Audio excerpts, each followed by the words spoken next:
ভগর ভগর করতে যাবি, খাবার দেবো, একটা চোখ বাসটা করে দেবো কিন্তু একদম। মোবাইলে দেখলাম যে 5 জনের 5 রকম মত এই নামাজে। আপনারা হুজুর, আপনাদের পিছনে হাজার হাজার লোক নামাজ পড়ে, আপনাদের মধ্যে 12 রকম মত কেন? এটা আপনার একজন বললো, প্রথম যে লোক বক্তব্য দিলে আলহামদুলিল্লাহ না পড়লে তার পিছনে যে দাঁড়ায় নামাজ হবে না। আচ্ছা, মানে এখন মূল প্রশ্ন হলো আমাদের মত এত বেশি কেন? এইটা এত মত বেশি বক্তব্য দিচ্ছেন, হ্যাঁ সব শুনলাম, আমাদের মধ্যে দ্বিধাবন্ধ দিচ্ছেন তো আপনারা। একজন বললো যে নামাজ হবে না, আচ্ছা আদৌ হবে না, আচ্ছা তিনি খুব নাম করা উচিত, 5 জনের মধ্যে তিনি প্রথম। আচ্ছা, 2 জন বললো আদৌ নামাজ হবে না, পিছনে আরামদায়ক সূরা যদি না পড়ে। আচ্ছা, তারপর একজন বললো না আরামদায়ক পড়া যাবে না, একজন যখন জোরে ইমাম পড়বে তখন পিছনে পড়ার কোনো যুক্তি নেই। আচ্ছা, 5 জনের 3 জন একমত, 2 জন একমত, আমরা কোন পথে যাব?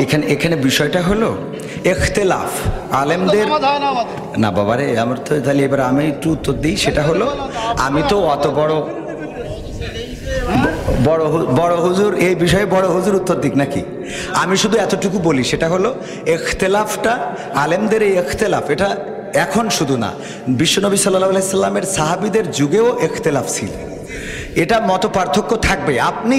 আপনি একজন চেয়ারম্যান, বাংলাদেশে অসংখ্য চেয়ারম্যান আছে না নাই?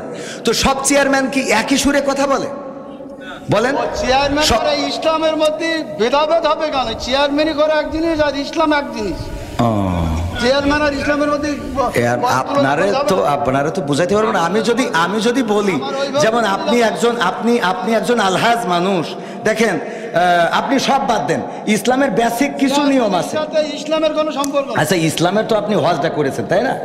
হজ করেছেন না? আমি যে প্রশ্নটা আপনার কলাম, এখানে 600 লোক আছে, আপনি সঠিকভাবে উত্তর সঠিকটা আপনি তো উত্তরের আগেই তো বকর করতেছেন, আমার উত্তরটা দিতেই দেন, আমার কথা তো বলতে দেবেন, তা বলতে না দিলে আমি কি করে বুঝাবো? ফালতু কথা বলি যে বলো, খবরদার ল্যাঙ্গুয়েজ সোজা করেন না, সোজা করে দেবো কিন্তু একদম বলো, ল্যাঙ্গুয়েজ সোজা করে বলেন। আমি বলছি আমার কথা তো বলতে দেবেন, ল্যাঙ্গুয়েজ সোজা করে দেবো কিন্তু একদম।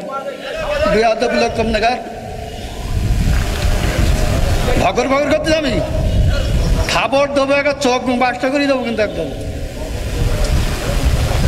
আমি প্রশ্ন করলাম যে একজন লোক বলতে যে আলহামদুলিল্লাহ নামাজ পড় না, শুরু না বললে নামাজ হবে না, ফালতু করতেছে। আমি বলছি আমার উত্তরটা তো দিতে। কোন জায়গায় কি বলতে জানি যাই, পুকাতে কি লেগে পড়ে জানি যাই, বিয়াদব কম নাগার।